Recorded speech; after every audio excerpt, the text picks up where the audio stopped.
एगो भक्त परमात्मा के दरबार में पहुंचल बारे। परमात्मा से कहते कि हे परमात्मा तक के भू तन के दुखी तक के भू मन के दुखी आर के भू धन बिना रहती उदासी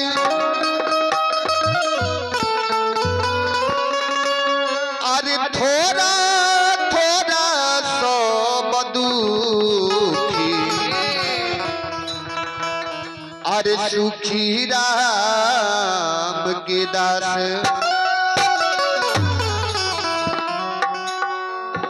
सरकारी परमात्मा शरीर बनौले बने भगवान के भजन करेला, माई बाप की सेवा करेला, दान पुण्य कुछ करेला। यहाँ खाली बैठेला ना, खाली चाय पिएला ना। सरकार चाय के साथे साथे भगवान के भजन भी करी।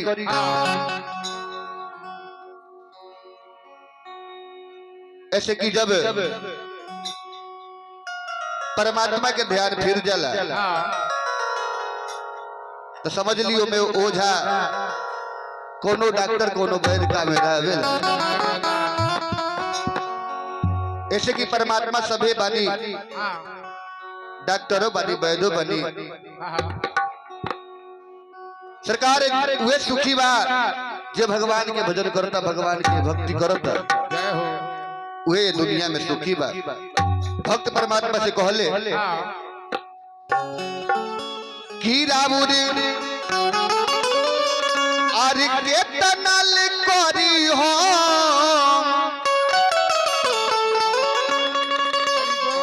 कि रामुरी आर केतनल करी हो बड़ाई होरी जी हो बड़ाई होरी जी तरौआ हई हर किरौरा हई हर ए रोग के दवाई हरी जी।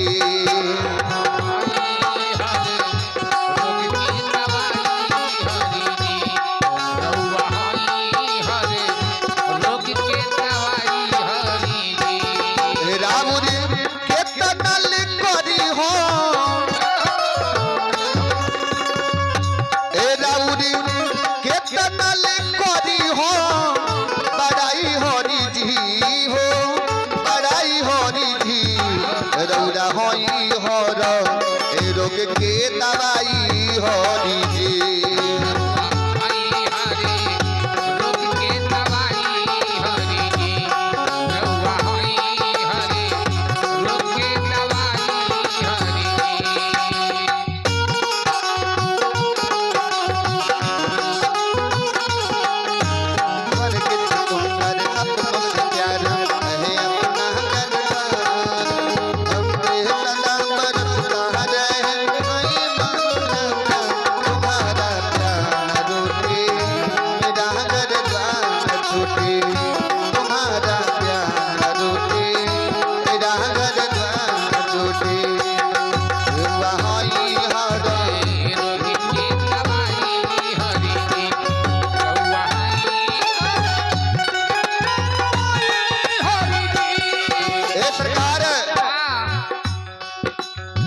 नारी रहली अहिल्या अपना पति के साथ छल कैली, इंद्र भगवान छल कैले।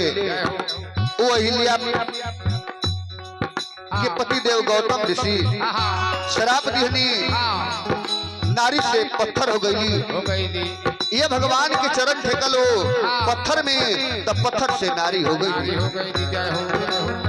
परमात्मा जे चाहिए हुए होला। आरी नारी अहिल्या के तरनी शराब से मुक्ति होई गईली वो रौरे परताप से।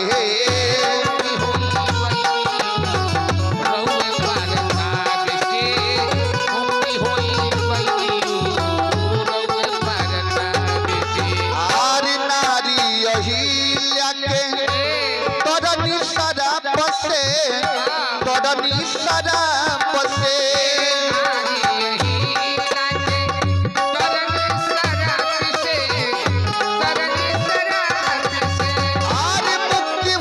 गईली हो रौरे परता पसे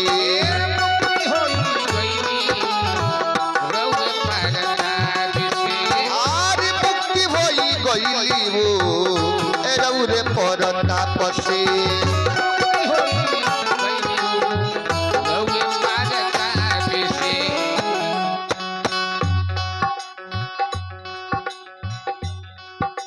चली निरंजन कुमार के तरफ से 25 रुपया के दान हनुमान जी के दरबार में पहुंचो। हनुमान जी से विनती रही, प्रार्थना रही कि मैं के दिन दूना रात चौगुना बनोल रही, लेकिन बड़ा सुंदर बात करनी है कि दिल से दिल मिलबे ना कइल त हाथ मिला के होई का। आज जे पहले ना सोचल समझलू बाद में चल के रोई का। जे जवानी में कमैबे ना कइलू बुढ़ापा में चैन से सोई का। आ घर के शोभा दुल्हन बाड़ी त दहेज लेके होई। सरकार ए बरा बबुआ के लगे 2 कट्ठा खेत नहीं रहत आ 2 दूर जमीन नहीं रहत। आ बबुआ के जब बियाह होता तो दहेजुआ मोटरसाइकिल चाहिए सुपर। आ जब बबुआ के दहेजुआ मोटरसाइकिल सुपर मिलता, जब बबुआ के दहेजुआ मोटरसाइकिल मिलता सुपर आ रोड में चलावत रहे के में चलत रहे ऊपर। कितना चल गई दे सरकार ध्यान दिन बात पर आ देखता नहीं कि बड़ा पीछा रहता नहीं लोग ये आनंद सागर गांव के लोग। सरकार परमात्मा के दरबार में आई, जितना मुड़ी पर पाप चढ़ल बा सब उतार ले। ये परमात्मा की डायरी में नाम लिखवा के तनारी अहिल्या के आरी तरनी शराब से तरनी शराब से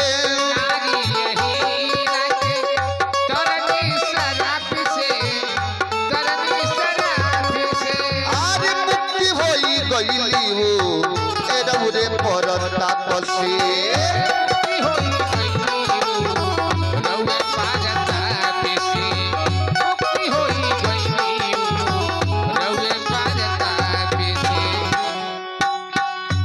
तदनी चरण के धुलावा जय हो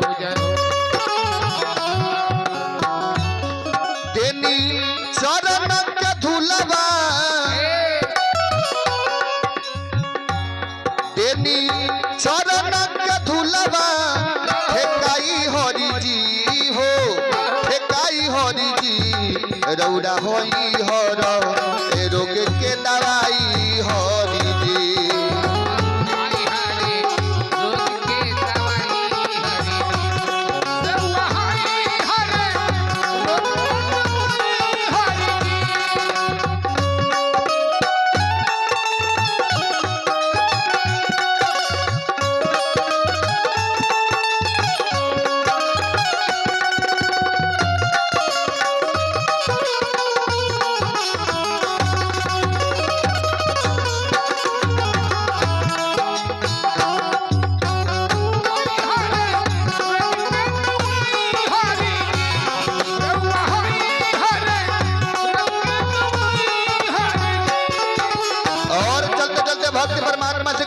परमात्मा और आदेश के बिना दुनिया में एगो पत्ता तक ना हिलेला और जे चाहिए हुए होला तो आदेश बिना पतई नहीं हिलेला हमारा गुनगुना लाला कली में फूल खिलेला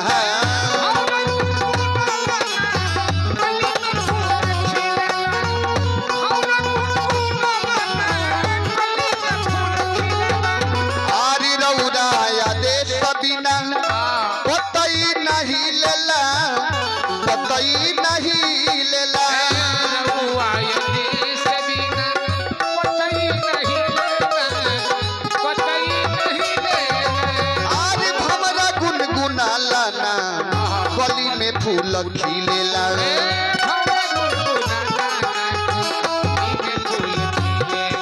आरे भवरा गुनगुनाला ना कली में फूल खिलेला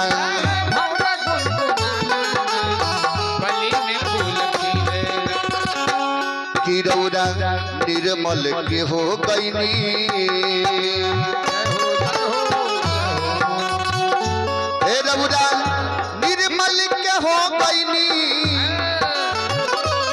रउरा निर्मल के हो गईनी अरे सहाय हरि जी हो सहाय हरि जी तरउरा होई हर रोग के दवाई हरि जी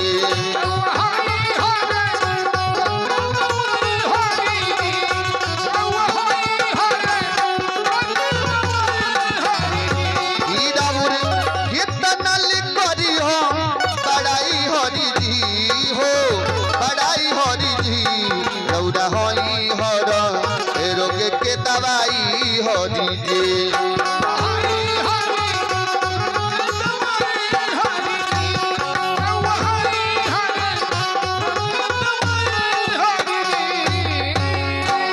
प्रेम से बोले साचे दरबार की भक्त और भगवान की